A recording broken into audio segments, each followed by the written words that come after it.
The day I stopped settling for mediocrities today, even with eyebrows. What? Eyebrows? Yeah. Coming up this morning, Mornings Live with Keith and Friends, an eyebrow experience this morning. Mornings Live with Keith and Friends.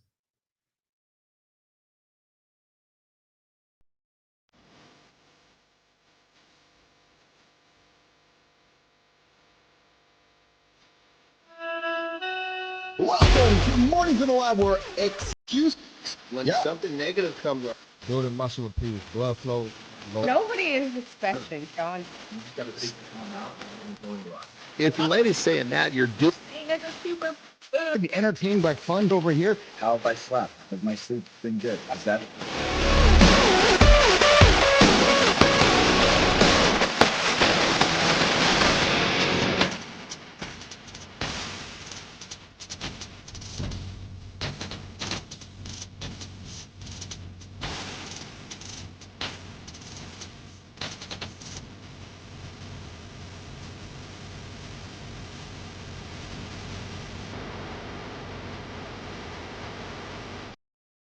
There we go. There we go. What's going on, everybody? Good morning. Jimmy, we got the wrong one. There we go. We got producer Jimmy on the buttons, making sure I don't sound like there's three of me. One of me is enough on the Monday morning of the Morning Loop. Mornings in the Lab with Keith and Friends. I'm your host. I'm Keith Bilous.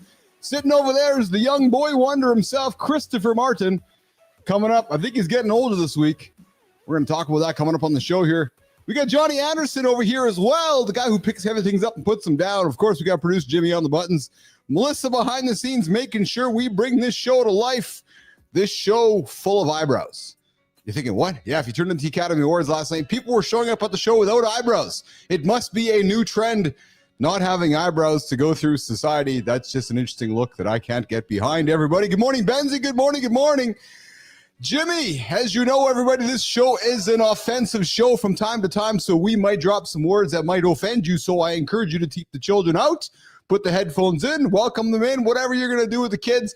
Just know they might be offended by something we say this morning. Good morning, Clody. Yes, the Faceless Chief is here.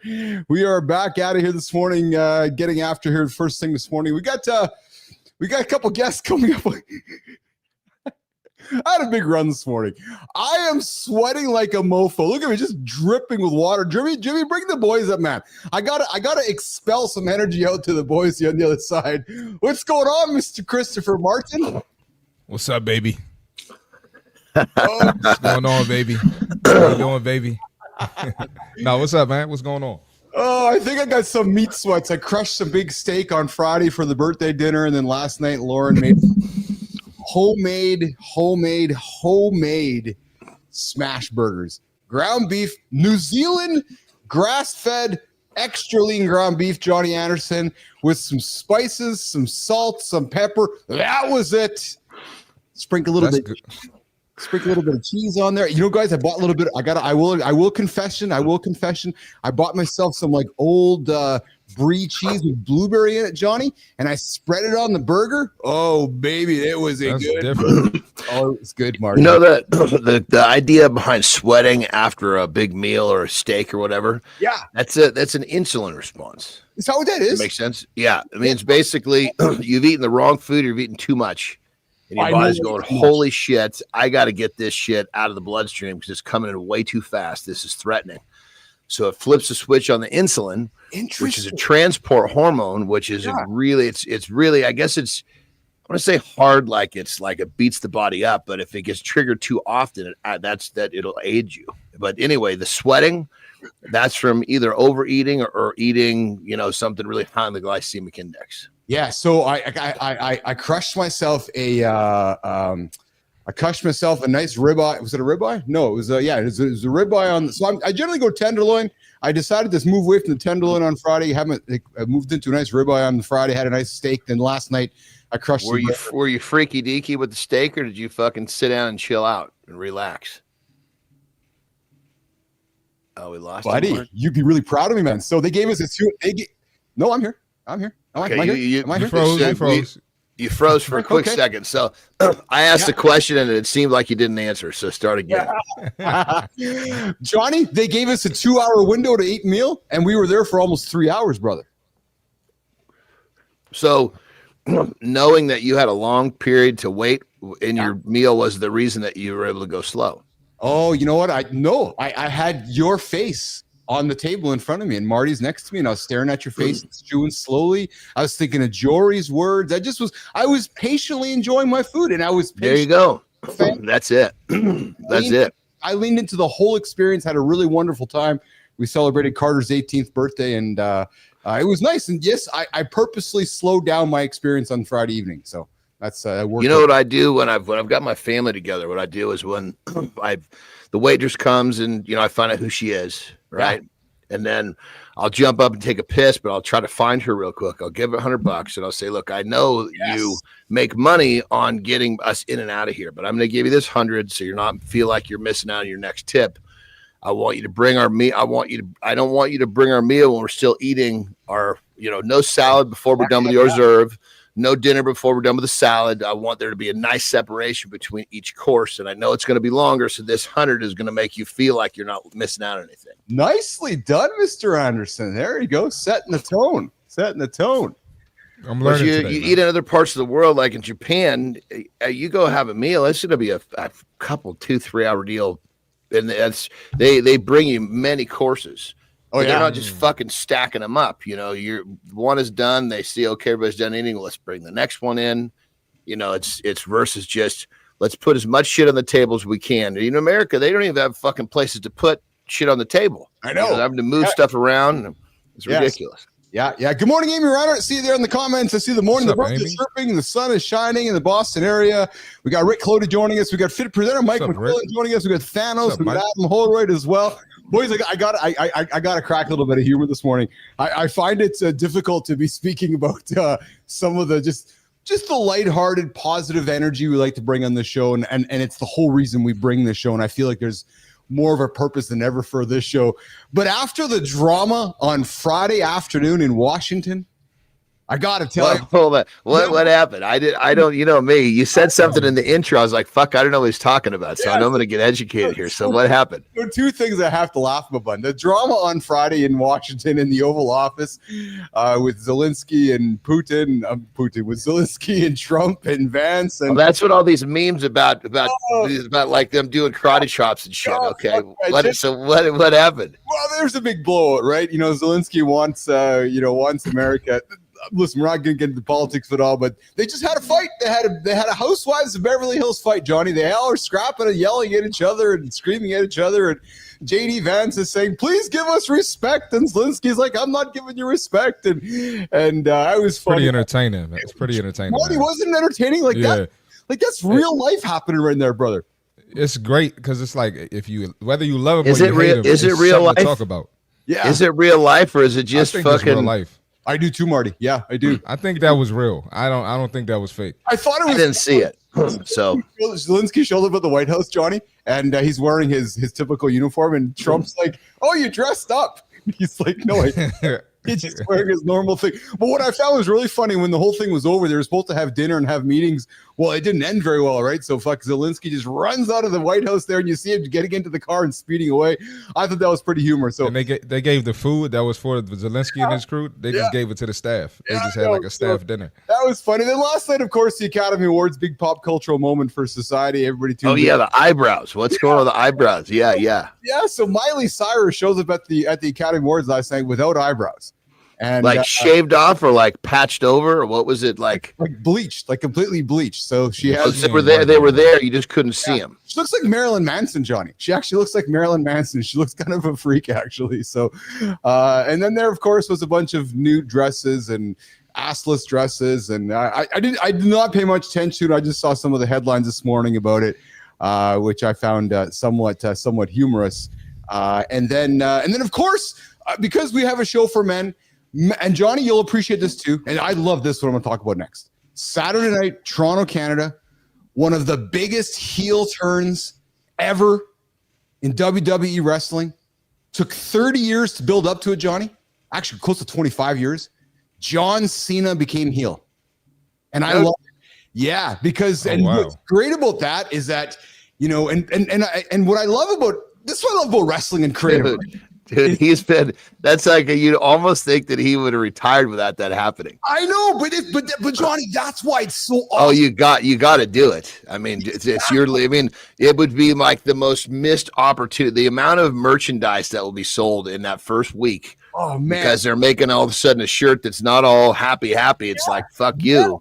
Yes. Oh mercy. I saw a great interview this weekend with Paul Levesque, of course, Triple H. They're talking with the gang and how they all brought it together. And he's like, there's kind of like a once in a generational moment for this to happen. Yeah, Johnny, because you have a guy here who's essentially, vanilla,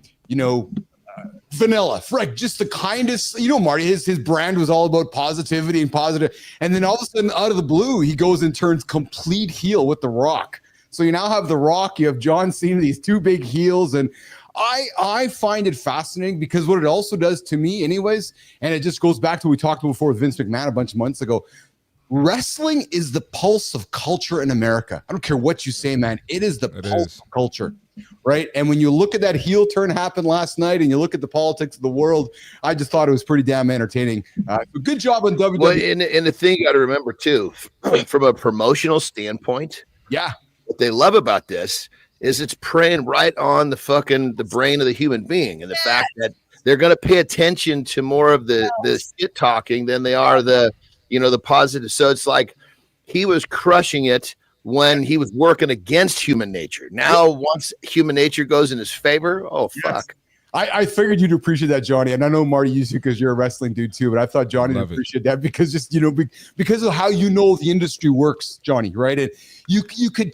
If you pause now, you could privately see how they bring that to life, right? Because it's like, okay, guys, listen, nobody's going to expect this. And what Triple H even talked about yesterday at the press conference was that how happy they were that there was no leaks got out, right? No leaks were revealed that this was going to be. Well, I guarantee what they did was, in that company, well, I mean, in general, in sports, it's called the brass ring. It's that top fucking guys that are so tight. Okay. And they're even really tight, even a lot of times with management. It's like almost like this crew of people is like they've earned anyway, what they did is they didn't let that information outside that brass ring. Of course, that makes sense. Yeah. Because as soon as the one wrong person fucking finds out, a guy that's not, because here's the thing.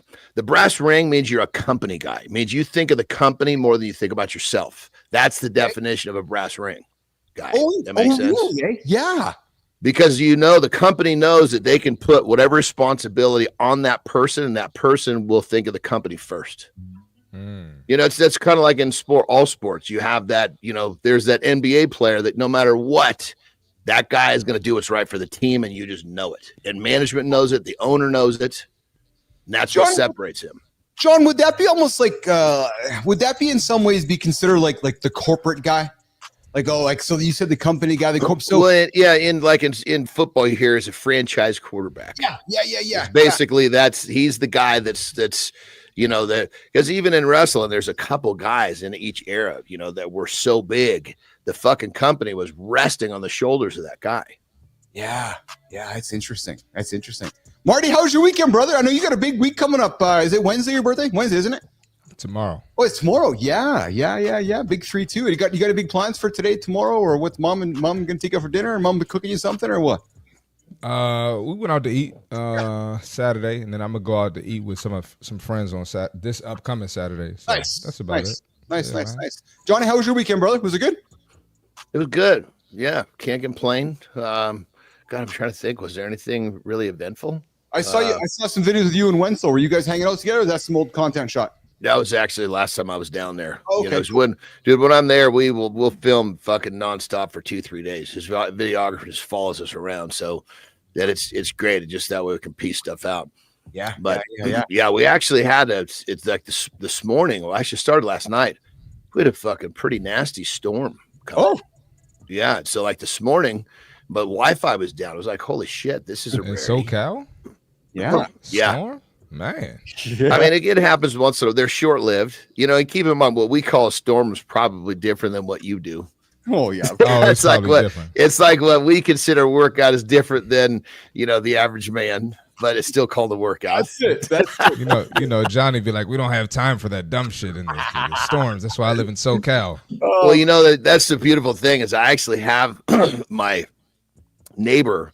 I actually have his Wi-Fi code. So and vice versa. So if one of the Wi-Fi goes out, we just plug into next door. The problem is the signal's not quite as good as it's a house over. So I was thinking, shit, if I don't get it back on my network, I'm gonna have a hell of a time of the show today. But I figured it out like minutes before we got on. Well done, tech expert Jon Andersen joining myself, Yes, CMartyFit, and Keith Bilous, your Mornings Lab with Keith and friends. We got our guest coming up here in a couple minutes. What do we have? Jimmy, do we have our guest ready to go on the? I saw him over on the horizontal. John Papaloni is going to join us here in a second. John, we'll get you on the vertical as well. We've got the accountability check-in coming up in a quick minute. Hey, boys, the Anthropic CEO. And we saw some big news launched last week in the AI world. You know, Uncle Keith here is big nerdy around the AI stuff. Predicting by 2027, if not sooner, AI will surpass human intelligence. Christopher Martin. Yeah, changing fast, man. Changing fast. Big changes, man. That's exciting. It is exciting. Yeah, it is exciting. It's absolutely exciting. It's there's no question about that. I was having a chat with my brother yesterday. He's an electrician. I said, Scotty, you're gonna have some robots in your pocket here coming up pretty soon. So, physical AI is gonna make their way out. You gonna get a robot for the show? Oh fuck yeah! Oh, you know what I did yesterday? I'm gonna record this today. I had a conversation between Grok and ChatGPT. I just let them go off at each other. It was actually a quite humorous situation. I had the unhinged Grok chatting with ChatGPT, and ChatGPT was all kind and pleasant, and the unhinged Grok was like, "What the fuck, man? Like, what are you being so kind for?" It was actually a ridiculously goofy experience. Entertaining. Did they make that noise? The R2D2 noise? I asked them to have gibberlink. They talked to me like I didn't know what the fuck I was talking about. So I thought that was pretty humorous. Because the AI is going to start fucking kayfabe at humans before too long. Are you like I've heard them on the phone before. Are you real? Or are you artificial intelligence? And they'll say, "Oh, yes, actually I am." Blah blah blah blah blah. All they got to do is be programmed to deny it, and we'll fucking believe it. We're done. Come on. So just unhinged Grok. You said. Yeah. I'm gonna use that on my show. 100% you need to. Absolutely. Yeah. Kayfabe and humans coming from Jon Andersen, the AI. All right, boys, let's do the accountability check-in, and we're going to bring in our guest to have a quick little chat. John's been on the show before. See what he's been up to in the last few months. All right, guys, listen. You ever caught yourself deep in your phone only to wonder, was the time well spent? I think it happens to all of us. We get up in the morning, put that phone in our hands, we just scroll. One moment you're learning something new. Yeah, you're learning Miley didn't have eyebrows this weekend. You're like, oh, really? I don't want my wife having no eyebrows. Yeah, I just told my wife, she comes over with no eyebrows, I'm divorcing her. Yeah, I'm not married to Marilyn Manson. Nope. The next, you're lost in a scroll spiral. You ever get into Instagram and just kind of go off on a tangent? You're just, oh, how did I end up over here? But is screen time really the problem? Or is it how we use the screen? I always tell my kids, create instead of consume. Create, and consume. But listen, drafting your next big idea, that's momentum. Building something meaningful, that is progress, baby. But your screen can drain you, or it can be a tool. Yeah, no, I'm not talking about Marty or Johnny. I'm talking about the screen, yes. Or it can drive you forward. Listen, business athletes, we don't avoid screens. We embrace them. We use them to make life happen. We harness them every swipe, every click with purpose. We are intentional. We create more than you consume. Yes, hear me clearly.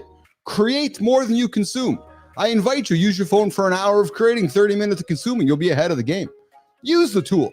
Plan it, execute, grow, own your time, because every tap should serve you. Listen, your screen isn't a distraction. Your brain is. It's a tool when you use that screen right.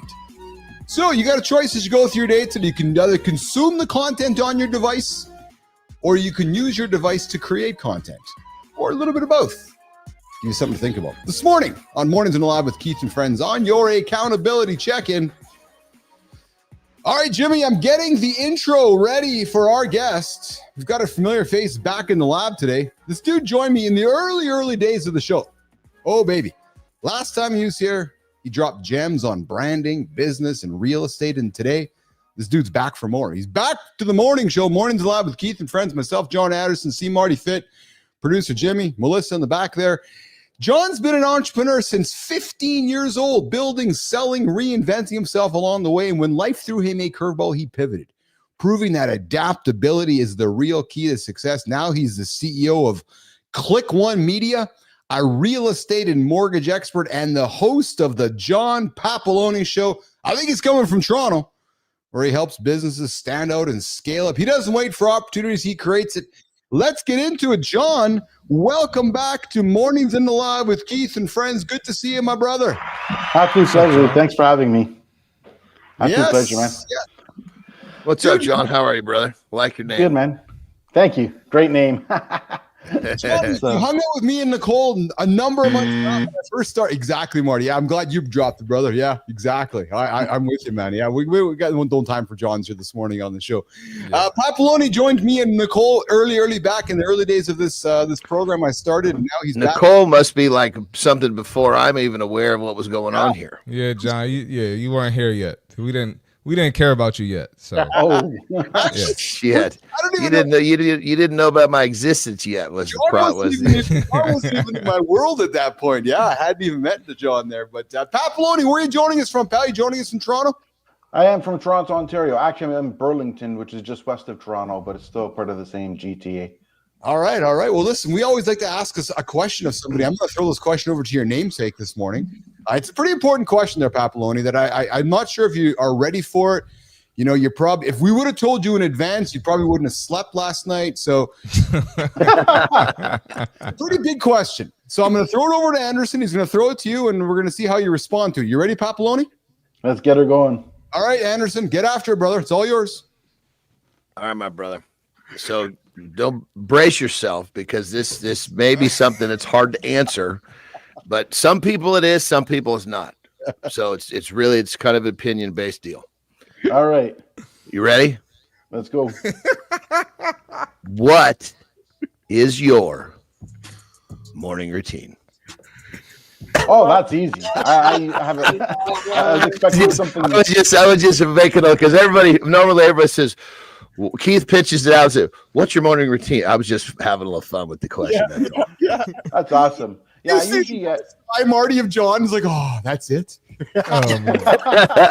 John was nervous. He was like, "What are they asking me?" I know.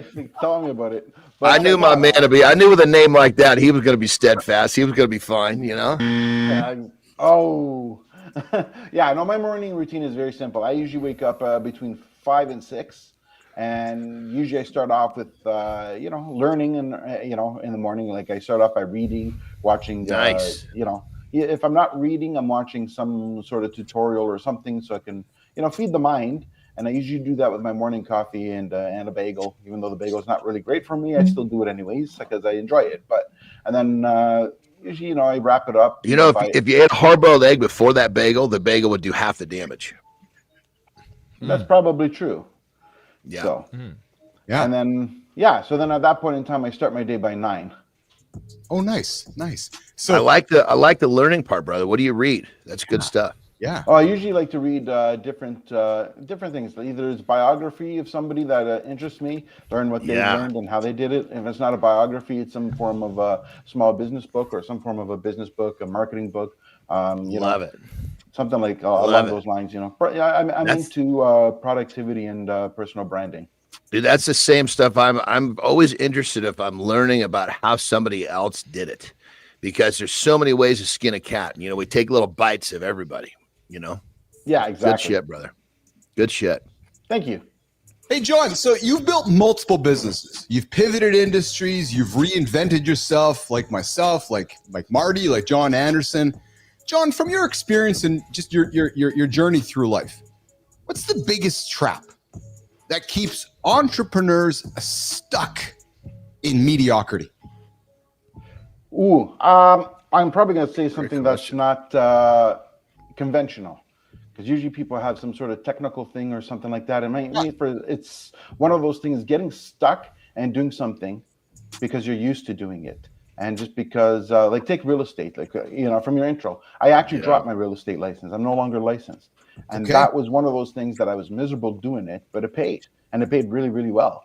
And it was one of those things. There was always one more deal, until one day I decided, you know what, dude. enough is enough, right? Like, and so that I've been there, brother. I've been there. That could be a bad loop, man.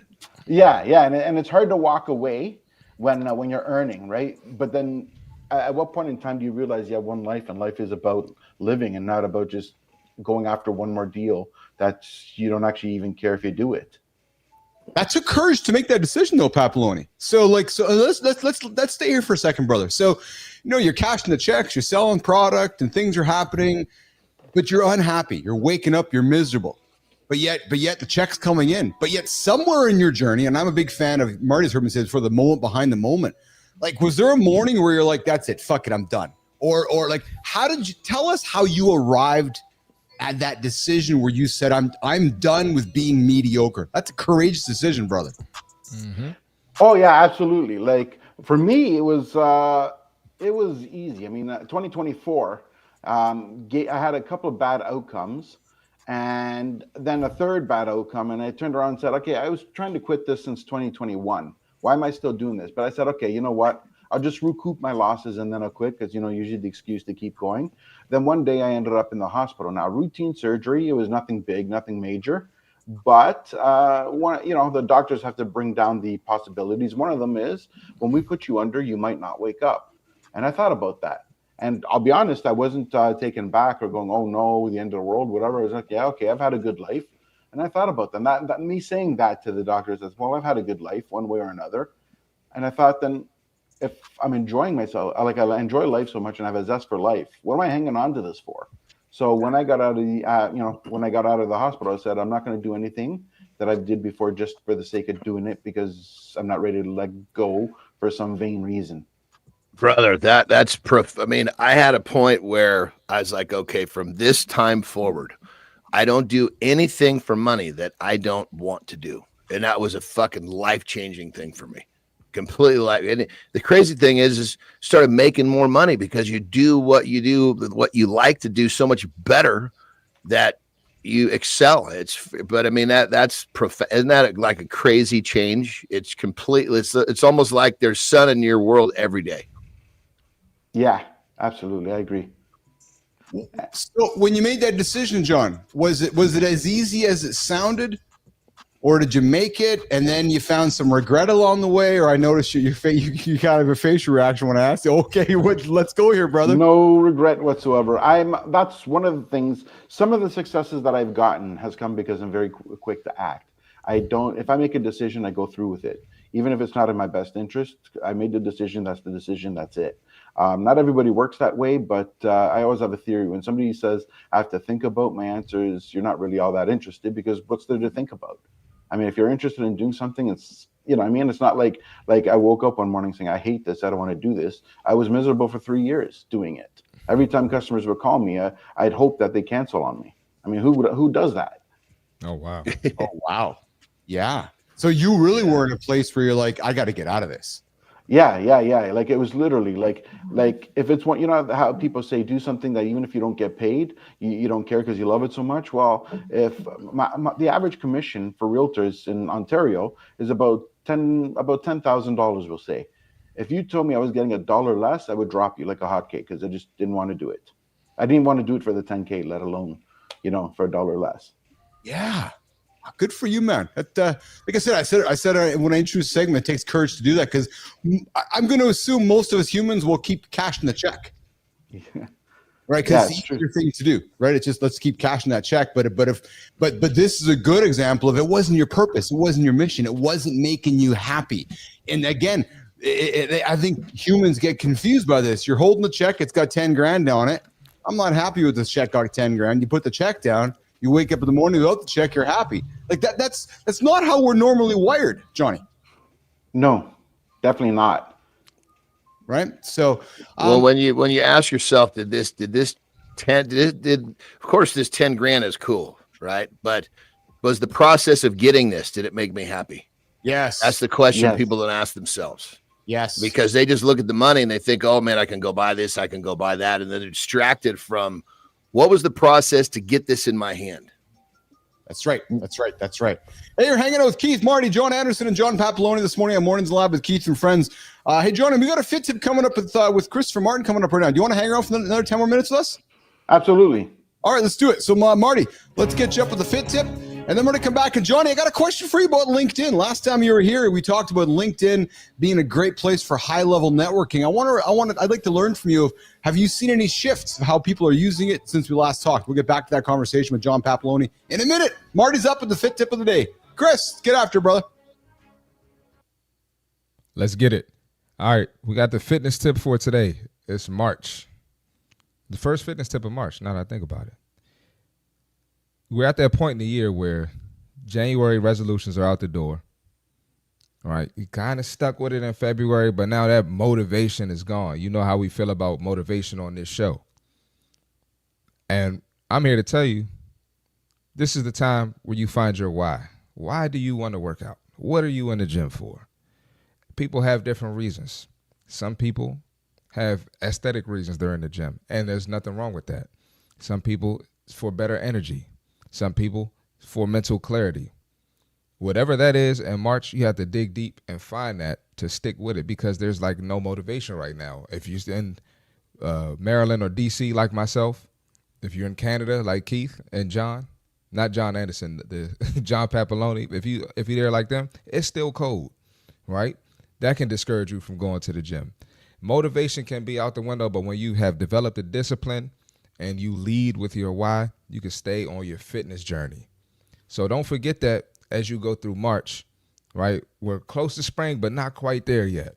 So stay with it, all right? We in this for the longevity, right? We're here to do this for better quality of life so we can be the best person for our family, for our career, for our job, for our business, for our friends, whatever it is. We're encouraging you to be the best you on this show. So don't forget your why on your fitness journey in the month of March. That's the fitness tip for today. The easier right now as we get into March are people like, January's done, February's done. Everything's off the table. I'm fat and I'm happy with it. No. You got to keep it going, man. We got 9 months ahead of here before we're going to have the January resolution discussion again. So don't give up because it's March. That would not be the best decision to get after. Hey, you're hanging with myself, John, and Christopher Martin here, Mornings Live with Keith and friends. We're talking to John Papaloni this morning, and we're having a conversation about the day I stopped settling for mediocrity. I got a little bit of a diatribe I'm going to launch here in a second with you guys. But before we do that, Johnny, when you were here last time, we were talking about LinkedIn, and it's a place for high level networking. As you've been continuing to pivot your career, Johnny, have you seen any shifts in how people are using LinkedIn since the last time we talked? John Papaloni.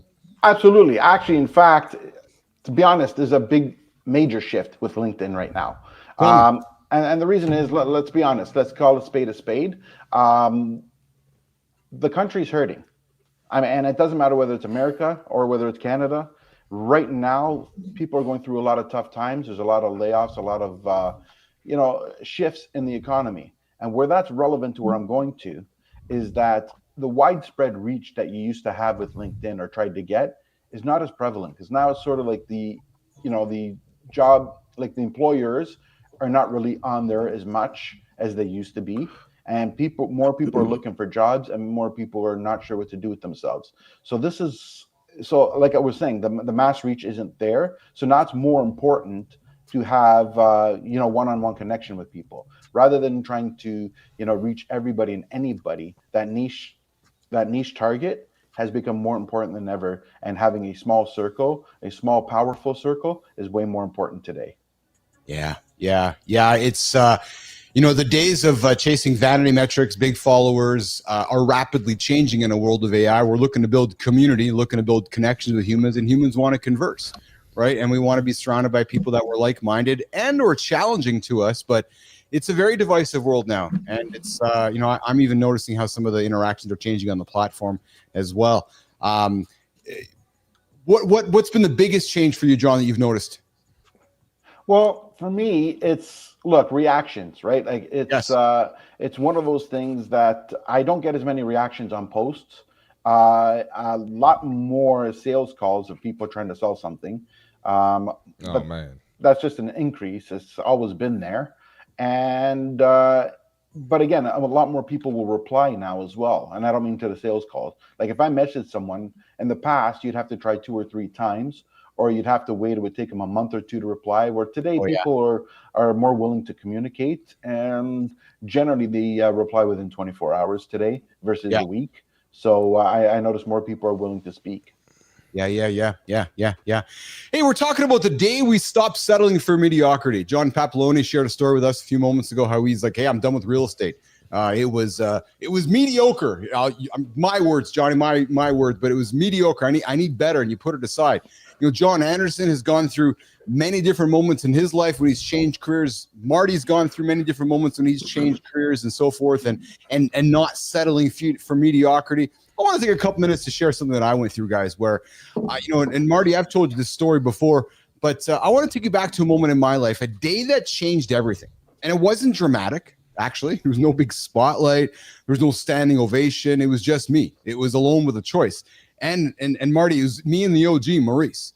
I remember we'd sold the company. We were toiling away in mediocrity, Anderson. We were getting sales, and the business was going, and we were chomping away, and we were figuring out our roles as we were growing the company, and we had sold the business for lots of zeros. But as we were going through our earnout period, and John and Marty, what that means is that we sold the company for X, and we had to hit certain targets so we could maximize our earnout. Well, as we were going through it, I noticed that I was falling into a state of mediocrity, showing up, and we were getting results. And we were getting results with largely not even trying. It was happening, right? But I remember the day that Maurice said to me, he's like, Keith, if we just want to have mediocre results, then we can keep doing what we're doing. Or it's maybe time to put the foot down and get it to another level. And I'll never forget that conversation with him. But he's like, dude, if we want to hit our goals, that $50 million pot, we're going to have to change some things.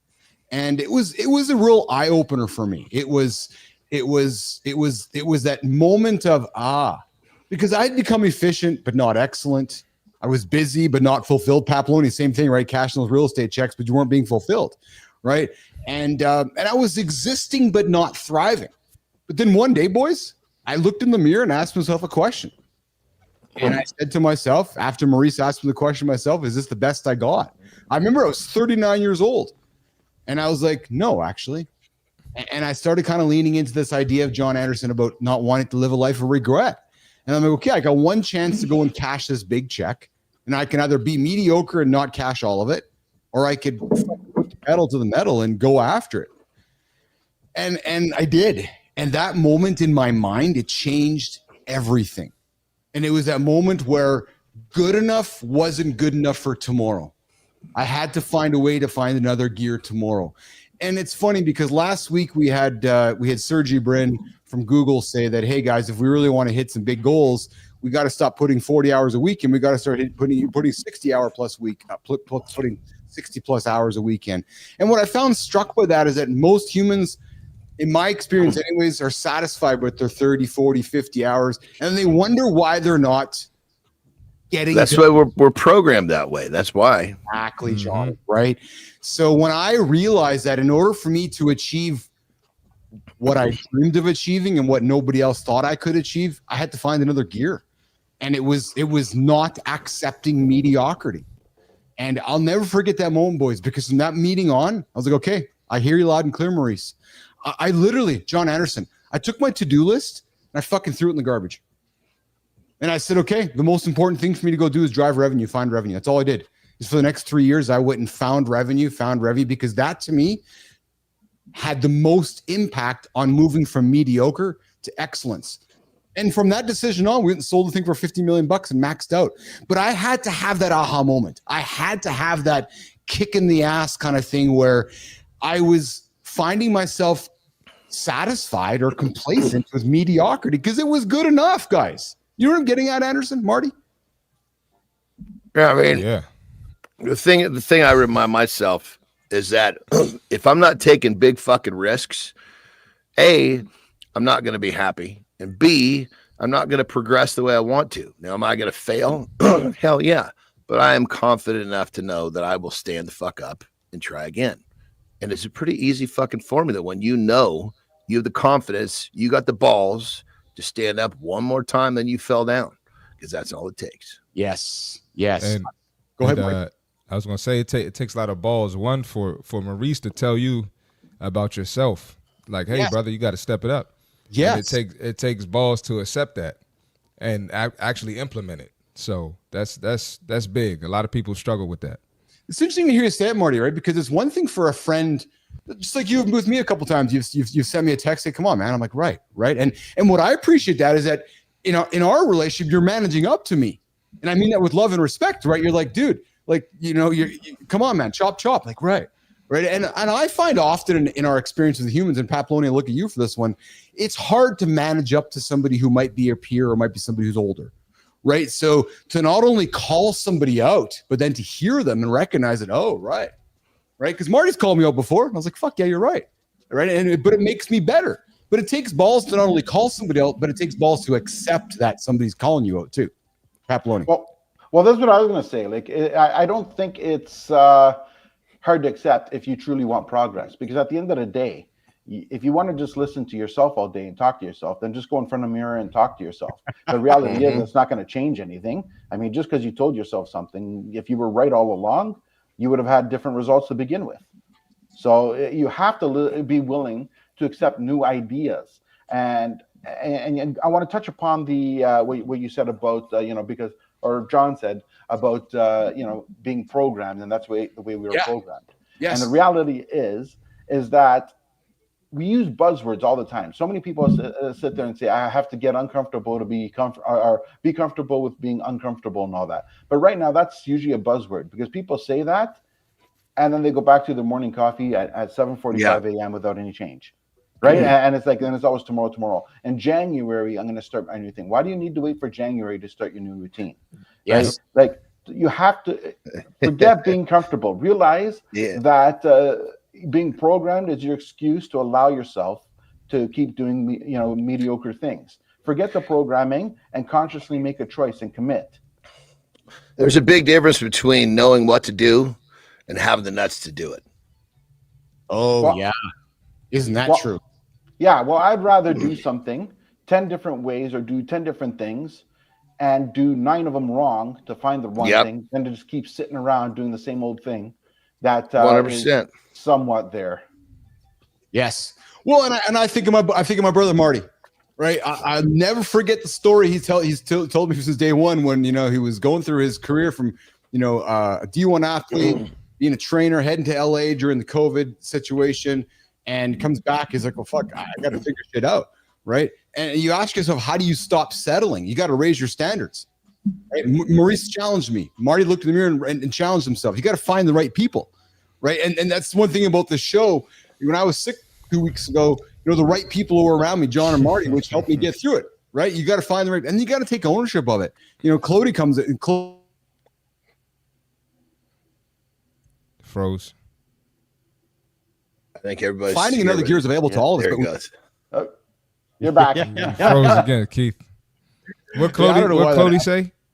Cody says that finding another gear is available to all of us, but we must want that extra gear, right? And Marty, when you went through your time in life, you're like, okay, I want this extra gear, which means I'm putting in extra hours at night, which means I'm studying at night, which means I'm doing all the things that others don't want to do, right? You had to want it to get there, Marty.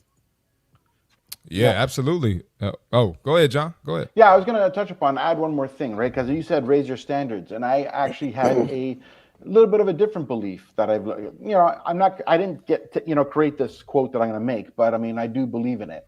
It's like, too many times we're trying to raise our standards. How about we raise the floor?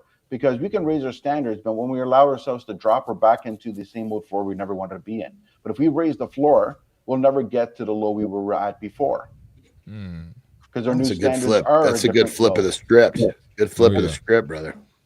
Yeah, absolutely. And then we have Cody coming in. We must believe that what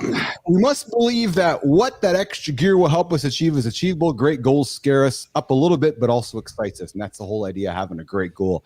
Hey, you're hanging out with myself, Jon Andersen, John Papaloni, and CMartyFit. John, we're going to wrapping up our segment. We have George Jansen coming up here. Papaloni, Claude is coming back to you saying raising the floor. Freaking love that. It's exactly Yeah, I it. like that too. And it's it's raising the floor instead of raising the ceiling, right? So you raise that floor, you're going to automatically raise the ceiling. Papaloni, how can folks find you? How can folks connect with you? And where can any great human being tuning into the show right now get more information and connect further with John Papaloni? Absolutely. Like, you can find me on LinkedIn, which is just by my name, John Papaloni, or Instagram, same name, Facebook, or you can reach out to me through my website at clickonemedia.com. Awesome. John, thanks for joining us again, brother. Listen, the last time you were here, it was a little different energy. You're leaving the show this time with even more different energy. Thoughts, perspective, different show, isn't it? Oh, yeah, man. I love it. I love the changes. I love the addition, and it's very interactive. I mean, this is great. I mean, I love the format, and keep improving, keep going. Awesome. I appreciate that. We appreciate Thank you, brother. We appreciate Absolutely. you. Appreciate it. Thank you so much. All right, we're going to walk All past. right, John. Marty, I saw your comment. We're going to turn it into some content for sure, 100%. Yes, sir. Absolutely. All right, let's get Anderson up there. We're going to come back with Jory Jansen. Guys, I want to talk quiche. I want to talk quiche when we get back with Jory. She's like, what? Quiche? Yeah, quiche. Johnny, you're up, brother. You lose 20 pounds, but you look in the mirror and you still look like shit. If this is a problem you've had, here is why you're having it. Because you're subscribing to the wrong methodology to get what you want. When you lose 20 pounds and you're starving yourself, you're tired all the time, your quality of life goes to hell in a handbag, your body's burning up muscle and fat at the same time. So you just look like a 20-pound, smaller, shitty version of yourself. Your shape didn't change. You're just a 20-pound less, whatever shape you have that you don't like, that thing's not changing. What you got to do is you got to understand that you've got to feed the body. You're going to feed the metabolism, which is then going to allow your body to retain and or possibly build muscle, depending on your source of exercise.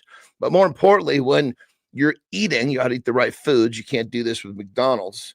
When you're eating the right foods, you're feeding your metabolism, which gives you more energy, gives you more focus. You'll sleep better, and your body will reduce body fat. Now, when you lose 20 pounds, you've lost 20 pounds of fat, and your shape will drastically change. So when you lose 20 pounds, if you look in the mirror and you're still pissed because you still look like shit, it's because you're doing it all wrong. Get rid of the old calorie restriction methodology and realize that times have changed. And yes, you can eat. Yes, you can feel good. Yes, you can sleep better. Yes, you can have more focus. And yes, you can get a better physique by eating more often. Just got to be eating the right foods. Great Foods Nation, nutrient dense. One ingredient. Eat it. Single ingredient. That's right. You probably can't Yes. eat it. What's that? Probably can't. I bet you a human just could not eat enough single ingredient foods. Could they? Well, I mean, when it comes down to it, if you're eating single ingredient foods, you have a lot more to eat than when you're eating processed foods. And the difference is the single ingredient foods are bringing in tons of micronutrients, which is the currency of the body, versus a bunch of empty calories, which is just a bunch of fucking trouble for the body. So it's like two different games that the body's playing, if you will. Yes. What's going on, Jory Jansen? Good to see you this morning. I was thinking about you this morning. Yeah, I'm hopping on, and I have no idea what we're talking about. I know. I love it. I thought to myself this morning, I had my run and I had my topic. I was like, no, we're going to play a little game with Jory here this morning and just going to throw it on the table and have an on-the-fly conversation after I revisit my dinner with you on Friday. Not with you, but I had my dinner on Friday at 5 to 9. I crushed a big steak. I was slow with eating. Jory, they gave us 2 hours to eat the window there, but we actually stuck around for close to 3 hours. I was slow and patient. I chewed my food. I thought about my 3 friends as I was chewing, Jory, John, and Marty holding me accountable. And I actually took food home to eat on Saturday. Wow. Yeah. Hey, how about that? Wow. You know, in a timeline like that, you would literally could eat some of your food and then wait and eat a little bit more right before you leave. Yes, I know. I was so full though that I grabbed it at home and I took it home and I finished a little bit of it on Saturday. What's up, Jory? Hey, it's been a while. It has. I love the fact that you're taking, and hopefully, it really creeps me out when I had a client years ago, and they said, I just picture your eyes on my fridge, and so every time I go to my fridge, I see your eyes looking at me. I'm like, that's a little too far. So hopefully you didn't have us sitting at your family dinner with you. I was mindful of you guys, though. I had the ghosts of Jory, Johnny, and Marty sitting next to me. Like, all right. I was very mindful. I had my wife staring at me as I was chewing. I'm like, okay, I'm gonna be mindful of this whole situation here today and enjoy my experience. But Jory, I thought we could talk quiche today. Oh, okay. Yeah, I love quiche. I love quiche. So what is quiche? Here, I know somebody named Keisha. That's it.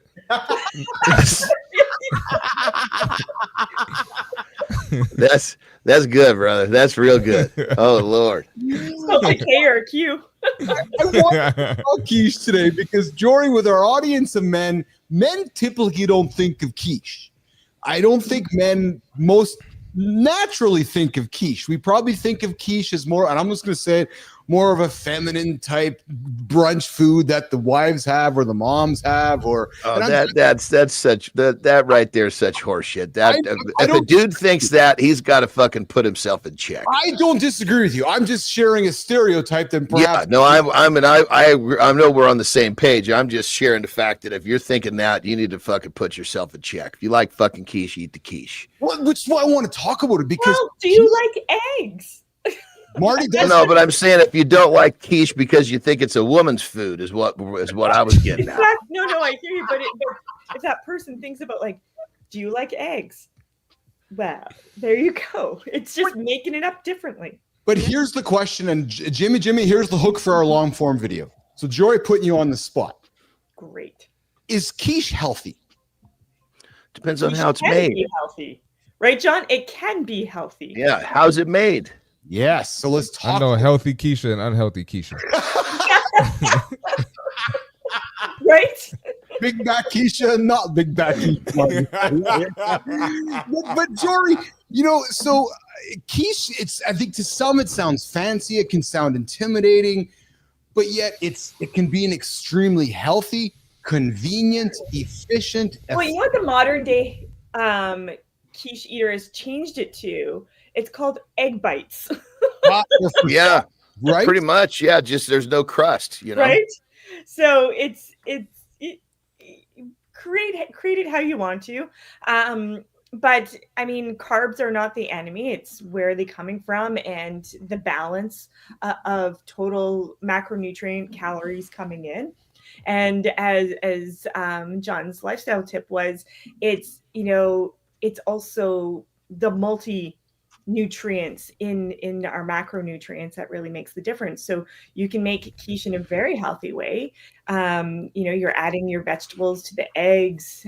You can have the crust, no crust, name them protein bites, egg bites, however you want to market it. Yeah. But at the end of it, you can use eggs and egg white mixture, to have flavor and consistency in there. So it's just how you're going to make it up. And your friend Quiche. Well, even like on the crust, I'm generally speaking a low carb guy. You can make that crust out of like a crushed flaxseed. It's amazing. Yeah. So this is helpful, Johnny. So that's exactly what I wanted to get at with this. Or even like an almond flour. There's so many ways that you can do this. If the carbohydrate is something that you're trying to keep low. Yeah. There's not a lot of carbohydrates in a quiche because generally speaking, that crust is really thin, just enough you could pick it up. It's almost like a handle more than anything else. We got Fontana coming in with, I always go overboard when I make quiche and it ends up being the furthest thing from healthy. Because I'm suspecting, and it's funny because we got Amy around. See, Jory, I tell you, man, whenever you come on and we throw these topics on, people just chime in because it affects all of us, right? Like we all got to eat. Amy Reiner's coming in saying most people aren't making a healthy quiche, right? And Fontana supports it. He's like, no, I'm loading it with a bunch of extra stuff. How would you make a healthy quiche, Jory Jansen? Well, I don't eat a ton of quiche because I used to say lazy, but that wasn't good for business. So I say resourceful. And honestly, I just make egg bites because it's quick and easy and I don't have to think about it. I get my carbohydrates. How do you make them? How do you make an egg bite? So it depends. If I'm wanting to be a little bit more, not fancy, but a little bit higher end in terms of the protein that I'm getting per bite, I'll just mix together in a blender eggs and cottage cheese, and then I add seasonings, and then I add in when I pour them into the muffin tins, I'll add in whatever sort of vegetables. I might sprinkle a little bit of cheese, sometimes not. It depends on Yeah. They got quiche places in DC. I'm looking it up. Really, eh? Yeah. One is a coffee shop, so that might be the way for y'all to get me to try it, because I. Well, you know, and the whole thing with it. Like with Fontana saying I make it, you know, unhealthy, blah, blah, blah. This is where you make some decisions ahead of time. You say, this is what I'm putting in the quiche and this is what I'm not, you know, and you execute. Well, and we got Amy Reiner coming in, Joy, with dry quinoa crust, top with eggs, veggies, a little bit of cheese, and bake. And it becomes quiche-like. So there you go, right? This nice, healthy choice to start your day. Exactly. And if you don't like eggs, just don't eat quiche. But I mean, other than that, never mind, I can't have it. I ain't eating it. I don't eat eggs. My husband does not like eggs. Eat eggs? My husband does not like eggs. Oh my Lord, man. I eat like everything else though, but I can't eat eggs. I just can't. Johnny, hold on. You can't, or you choose not to? I choose not to. Yeah. There we go. My husband can't. It was a childhood experience, so he's not. Well. But I think it really, it's like anything though. You can make anything healthy or unhealthy, right? So it is absolutely a decision. Maybe it's a little bit of education in terms of the swap outs, and then just go from there. So it's like people think that bagels are evil. Well, if you're eating just like bagels on end, sure, but depending on what your goal is and what you need, half a bagel with what else? If you're putting in, I know in the States, they like their this 5 inches thick cream cheese on it. Well, maybe don't do that. Right. Yeah. I mean, where's your protein? Have your protein first. That bagel has a totally different effect. Yeah. That's right. Well, listen, let's go from quiche. Let's wrap up our segment with Jory here. I got something for you guys. Again, I was pretty happy with this, Jory, because I got things for you this morning. Like, what the fuck, man? So here's one for you. So a recent study in the frontiers of systems neuroscience has suggested that chewing moderately hard things like wood may increase brain power. So could we look at things that aren't wood that are harder to chew? So are you serious? I was gonna say, what are we fucking? Are we pit bulls here? I mean, the only thing I know that chews wood's pit bulls, you know. Study found that chewing wood, Clody, ears up, Clody, you gotta go chew some wood today. A study found that chewing wood increased levels of glutathione, a natural antioxidant in the brain. Higher glutathione levels were linked to better memory performance. So previous research showed that chewing can affect brain activity and blood flow. But what they found was they took just under 100 people and said, here, chew gum, chew hard things. And the folks that were chewing these wooden sticks had higher brain activity and had higher, and during the brain scans were used to measure glutathione levels in the anterior cingulate cortex. And participants took a cognitive test and found that the wood chewing group showed a significant increase, but the gum chewing group. When you say wood, are you talking like a toothpick, or are you talking like a fuck? I mean, what's the wood? You know, because the wood. That's I mean, is it? Yeah. So it doesn't say it does not show in this study what kind of wood it was, except that in the image here it shows that somebody was chewing on like a what are those doctors use? And they put those things like those popsicle sticks. Yeah. Was there also an increased rate of slivers and I don't know, choking? Well, man. The study talks about that chewing hard materials could be a simple way to increase glutathione because there aren't currently drugs or established for that, but consuming harder foods might be more effective in brain antioxidant defenses. So is it the clenching of the jaw, or does it actually have to do with wood? Or is wood just representative of something that you're not going to break down? Yeah. So the chewing period was 5 minutes. when they chewed for 5 minutes, and they talk about the material differences, guys, which was gum and wood differ in many ways than just hardness. So the researchers suggested that chewing moderately hard materials could be a simple way to increase these glutathione levels in the brain. So you could do it to a straw. The straw would get flat, but you're still chewing hard. You could avoid, like Jory said, you could avoid the splinters in the mouth. Yes, yeah. The point is, this research is suggesting that if we chew harder things, our brain levels might increase more effectively. Dude, I love this because I say choose to do hard things and your life will change. Even with fucking chewing, it applies. For the love of Christ. Something like I'm not a big fan in terms of flavor and texture, but organ meats, those are freaking hard to eat. Organ meat, I'm telling you. Yeah, I mean, we're big. I mean, I love tongue, and I love heart is a little bit tougher to get down, but yeah, those seriously. There's some delicacies in other parts of the world. It's true. It's true. Yeah. No, I mean, if you've had like my little girls, right? When we would make tongue, I got a buddy of mine who was like a true like knew he was from Mexico, so he understood how to do it. I mean, we would make tongue, and my little girls would just fucking chew this stuff down. They were mowing down chicken hearts, they were mowing down all sorts of shit because we exposed it to them, and we exposed it to them as not something that was nasty. There you go.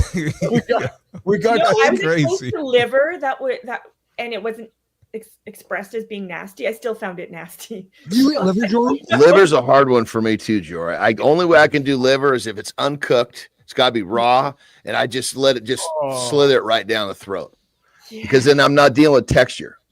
Yeah. No, we got. I'm gonna stick with chicken, steak, and shrimp.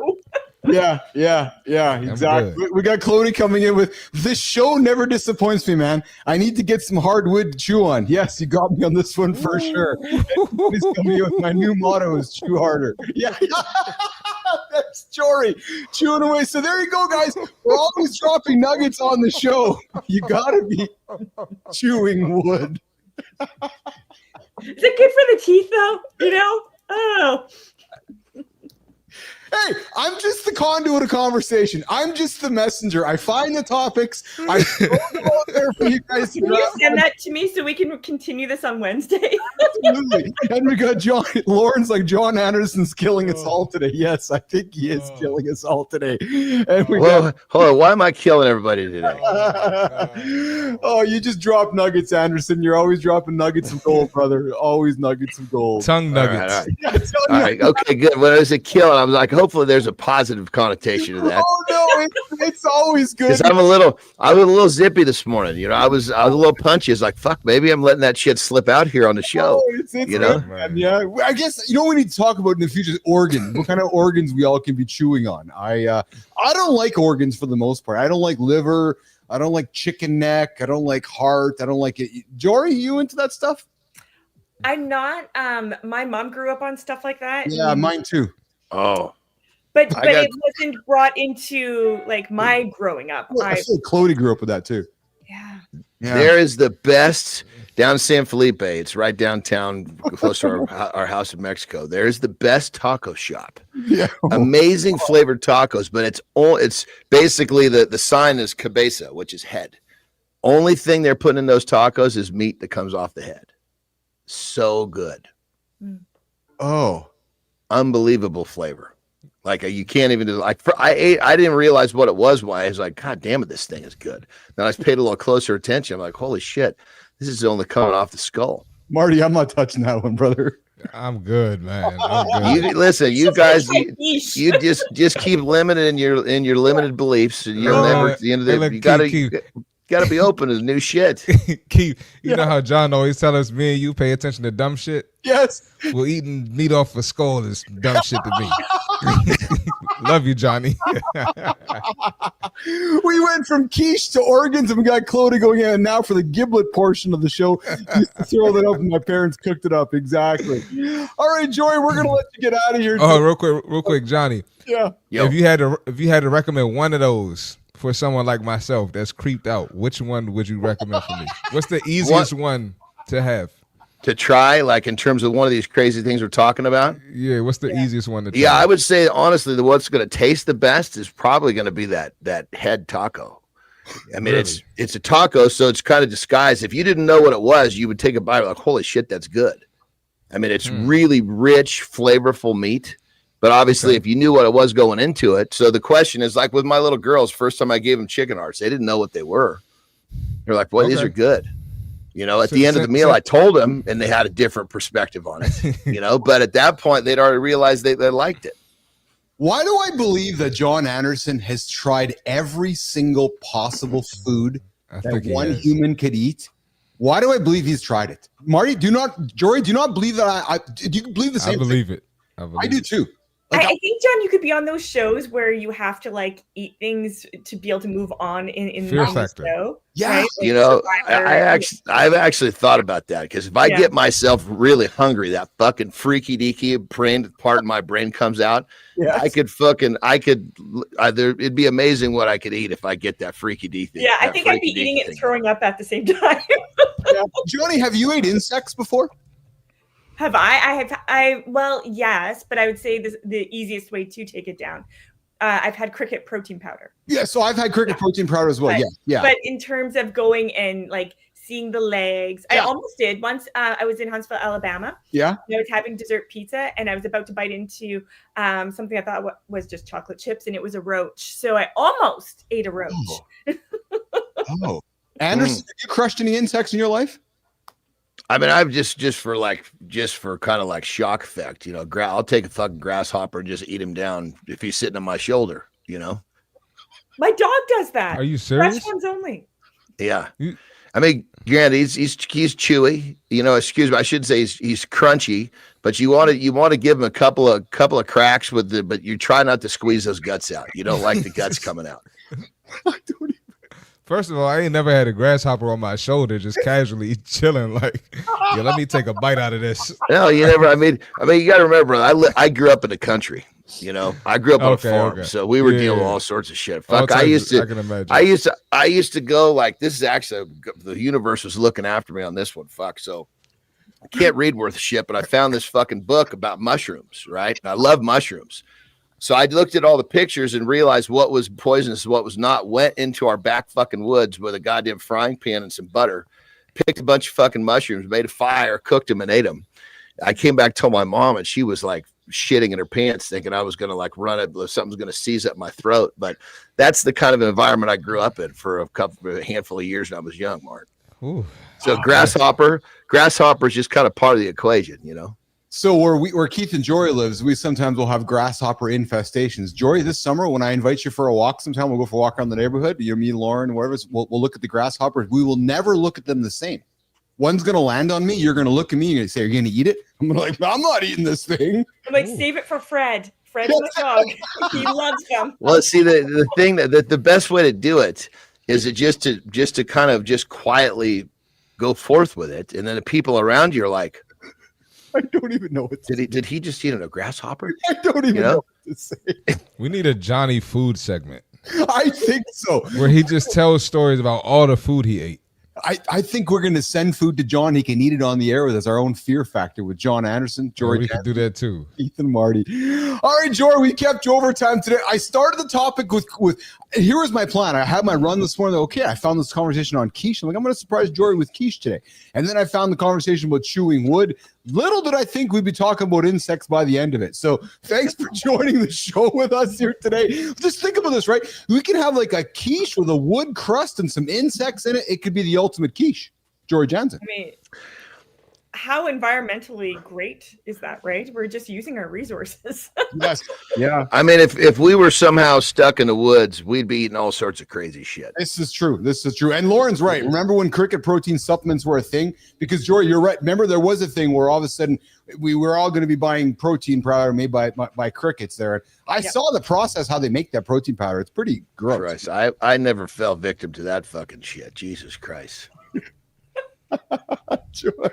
What is wrong with it? We have fucking cricket protein. If you eat cricket protein, if you're gonna have a fucking protein powder, have something that matters. You know? I think they only got that in Canada. I ain't never seen that in the United States. Jesus Christ. John's like, just go eat the full cricket. Why do you gotta crush it into powder? Just go eat the cricket, man. Just go eat. Oh no, I think it's better as a powder. This is yeah. There you go. There's the crickets. Jory, enjoy your day today. What do you got going on here today? You got a busy one? I do. I get to present to 2 university classes tomorrow, so I'm going to prepare for that, and a couple of hockey players to meet with and work on their nutrition plan. So busy day, but good. Well, you got some good information to take to them today. You can take Quiche advice, you can take Oregon advice, you can take wood advice, and Jory, you can take insect advice from Jon Andersen. Absolutely, and I will sound super credible as I do that.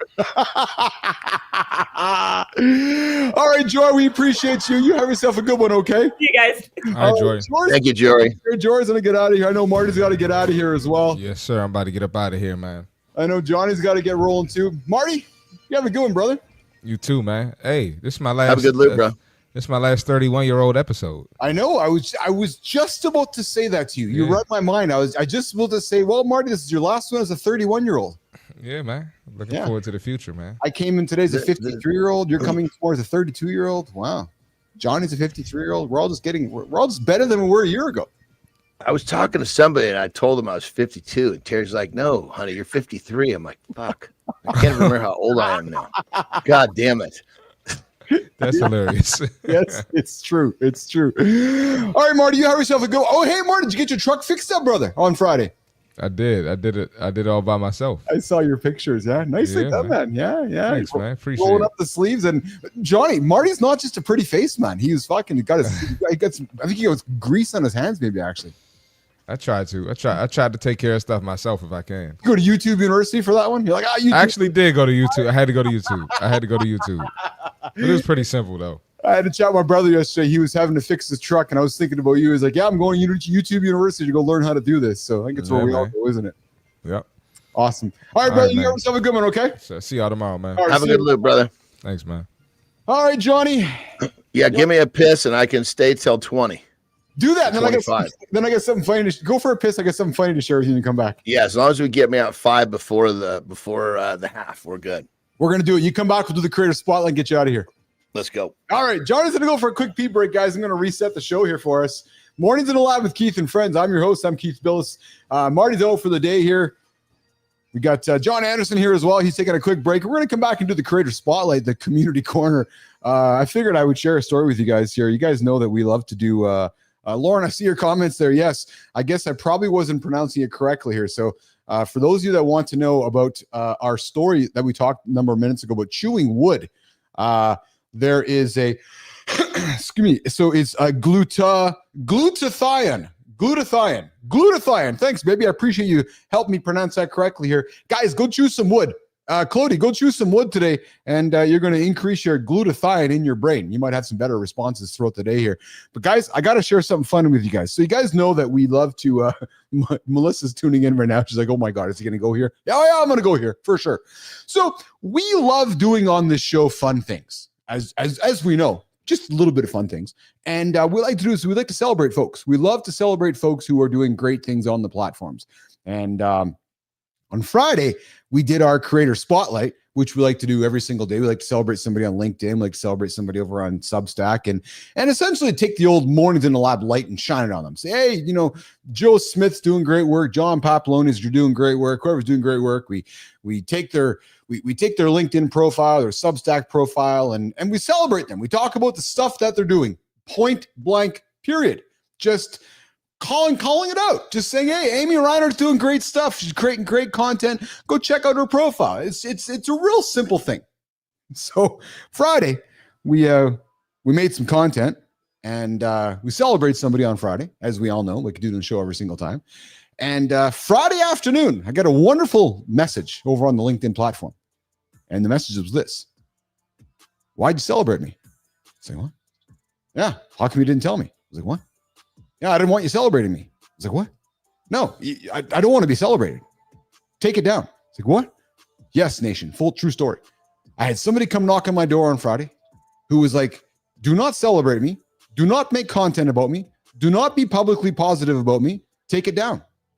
Oh, okay. So was quite taken aback by the whole situation.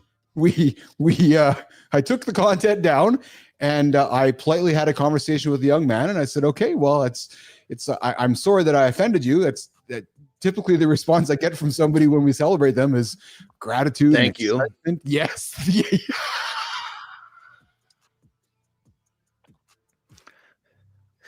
I mean, let's just keep it basic. Just keep it basic, you know. Right. I open up my platform, Johnny. Big fucking story.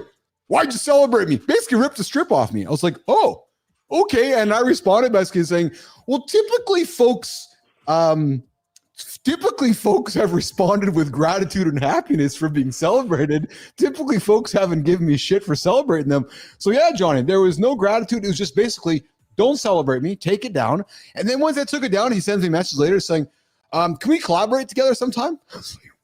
What? Jesus Christ. You know what that is?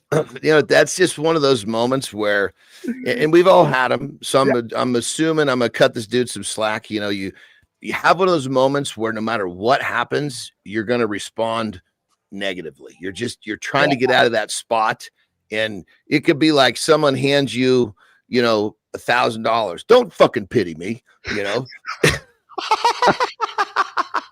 You know what I mean? It's like no matter what happens, I do. You know, like there are times with Terry, you know, as couples, you got to start to recognize the times, you know, and there are times where, and I'll kind of play with it. Like when we were house shopping in Big Bear, I was like pointing out some places. What do you like about this? And I'm like, okay, she's already said she likes this one, so I know that. Yes. And I pointed out again in one of those moves. No, I don't like that.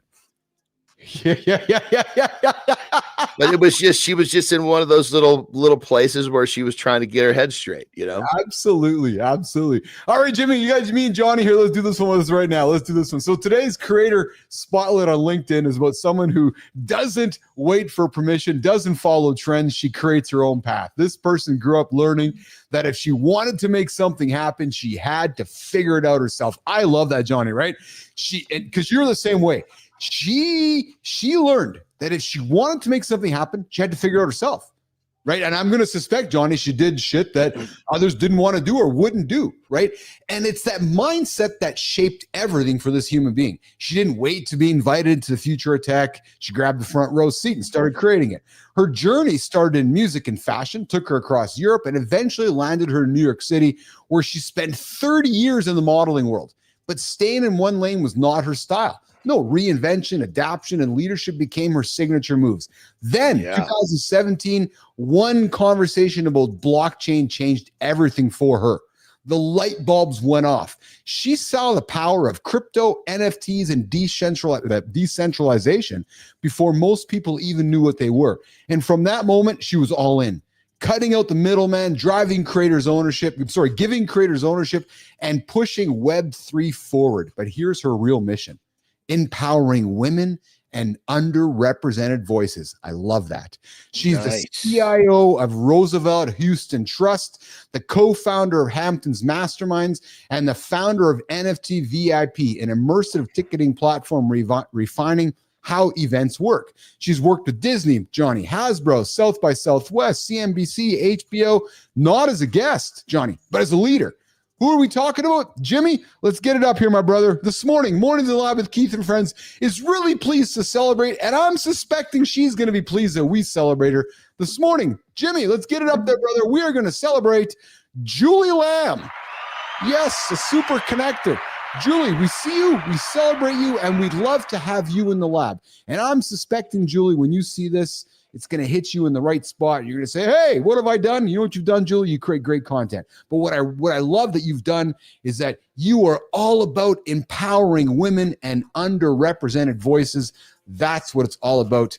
So, Julie, we are really, really happy to be celebrating you here on Mornings Live with Keith and Friends. And here's how it works, Julie. Keith and Johnny want to have you on our show. So we know you have somebody in your orbit. We want to invite you and that person in and help you celebrate somebody on the Mornings in the Lab Creator Spotlight in the Community Corner segment of the Lab. So, Julie, that's you today. We're celebrating you here today. We're creating content, and hopefully you're going to appreciate it. I'm just hoping, just saying. So there we go. Johnny, what do you got going on today, brother? Oh, I got a good day. I'm getting my training in. Going to film a little content this morning. Got a couple of client calls. Then Tara and I are actually going to go. She's actually feeling well to go out to the gym, so we're going to go to the gym. Yeah, that'll be fun. Yeah, I can tell you're feeling better. So I can tell. Here's observation from me to you. So I know that Terry was not feeling very well. She wasn't sleeping. And that was kind of roughly fed a little bit. She had that surgery. You had dinner over the weekend with your doctor friend. I could tell today you come into the lab. You got a different vibe here today. You got a different energy here today. I can sense it from you, brother. I'm right, ain't I? Yeah, I mean, it's sometimes you don't even know. You actually asked what happened over the weekend. We had a great dinner party. Shit, what was I thinking about? Jesus Christ. Yeah. Because you had your doctor friend over. Yeah. It was a lot of fun. And he had two of his kids. He's got I can't remember how old the boy was, but really fucking smart. Like we played 3 games of chess and he won one of them. Yeah. How old is he? Oh fuck, elementary school for sure. Oh. I mean, young. I was thinking to myself, I'm just going to be kind of moving pieces around because I didn't want to just whoop him. You know what I mean? And so the first game, he fucking puts me in a checkmate. I'm like, holy shit, I wasn't paying close enough attention. Jesus Christ. Then you're like, wait a minute. Get up. Yeah. So then I was like, okay, now the gloves are off. I don't mind letting them be close, but I'm pulling down 2 of these 3 here. It's funny how we are as humans, when we play with our kids from time to time. We're like, okay, we'll let the kid win, or we think we'll let the kid win, but then the kid whoops your ass. You're like, look up. Yeah. Well, and that's the thing with chess, man, is you can fucking win from a long. You don't have to be up close. You could win from the other side of the board. And I just wasn't paying attention. He was moving shit around, and I didn't realize they were strategic. I just thought he was a kid having fun moving the pieces around. Dude, that is funny, man. That is really funny. And as the game goes on, he's beating you. Yeah. And it was kind of out of nowhere too. I was like, whoa, where did this come from? I just wasn't paying close enough attention. Yeah. Hey, what did Terry cook for what did Terry cook for dinner? We did. Goodness, she's always cooking. She's an amazing salad. She cooked some resistant starch rice, which is basically cooking it in a little bit of in a little bit of coconut oil, then put it in the fridge, cool it off. So then it becomes resistant starch. And then we had, of course, we had some. What's that? What does that mean? Resistant starch? I never heard this term before. So basically, it means that it's going to affect your blood sugar less than the traditionally cooked rice. Oh, yeah. That makes sense? Yeah, absolutely. It has less impact on your blood sugar. Okay, so you cook it, cool it, and then recook it. We put a little bit of coconut oil in the water, so it's also got a little bit of fat in it. Cook it, then you cool it off, put it in the fridge. You put it like if you're in a hurry, sometimes we'll put it in the freezer. So you don't want to freeze it, but you need to get it cool. Oh, yeah. And the process of getting it cool all the way through then makes it a resistant starch. Oh, interesting. Something we just kind of, not saying like Terry and I, something that, that humanity or science has kind of figured out in the last few years. Yeah. Isn't it awesome when you have the greatest, like, I know how much you love Terry's cooking. I love Lauren's cooking. Isn't it just awesome when our wives make the greatest food ever? Oh, and she made this sauce, this mushroom portobello sauce. Oh my God. And then of course we had massive, we had 4 big tri-tips that were cut, which was nice. Oh yeah. Smoked and seared. Oh yeah. Look at you go. Yeah. We got Clody coming in with Jon Andersen's right. I heard that if you cook it the day before you eat it, the glucose isn't as bad. So Clody's talking about cooking the rice the day before. Is that the same theory? What's the idea before it's cooling, but you got to really, to get it to work well, you got to get it in the refrigerator. Is that the same thing about overnight oats, Johnny? Is that the same kind of theory behind that? Do they? I'm not actually sure on that because I've never been a bit oatmeal guy. Oatmeal doesn't digest well for me. Yes, you've told me that. Yeah. Yeah, you want me farting a lot? Give me some oatmeal. Yeah. I suspect I have the same challenge with oatmeal, but I love it. So I keep crushing it, and then I just deal with my gut inflammation. I like my oatmeal, man. I'm a big fan of it. So, but yeah, it definitely causes the gastronomical situation happening there. So, all right, pal. Well, listen, I'm going to let you get out of here. I know you got a busy day ahead of you here. I'm going to wrap up with Jimmy here. We're going to do one more Curtis Spotlight and get out of here for the day. We'll get back at it tomorrow morning, 24 hours later. Have a good loop, my brother. All right, bro. You take care of yourself. Johnny's going to get out of here. We're going to reset for the final segments. The final segment, Cody. I see you there, Amy. We'll celebrate you again. Oh, yeah. Take the $1,000 too. Yeah, you and me both. Oh, yeah, baby. All right. We got a creator spotlight coming up. Substack one. I know who this dude is. This guy makes great content, man. Great content. Big fan. Listen, most people, they see a fast-growing startup and they think, wow, they figured it all out. Yeah, right. But here's the thing. The real growth, it's not magic. No, it's methodical. And the people who truly understand it, they don't just watch. They break it down. They analyze it and they turn it into a repeatable system. You heard me, a repeatable system. They ask the right questions. They reverse engineer success. They pull back the curtain on what actually works. For the last 8 years, this creator has been uncovering the hidden mechanics behind today's top startups. Not just the headlines, the real growth engines, the sales funnels, the scalable strategies that take a company from 0 to 7 figures and beyond. This guy, his Substack, Growth, is where founders go to cut through the noise and learn what actually works so they can apply it themselves.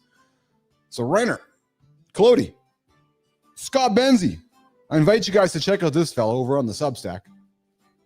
Today, Jimmy, we are excited.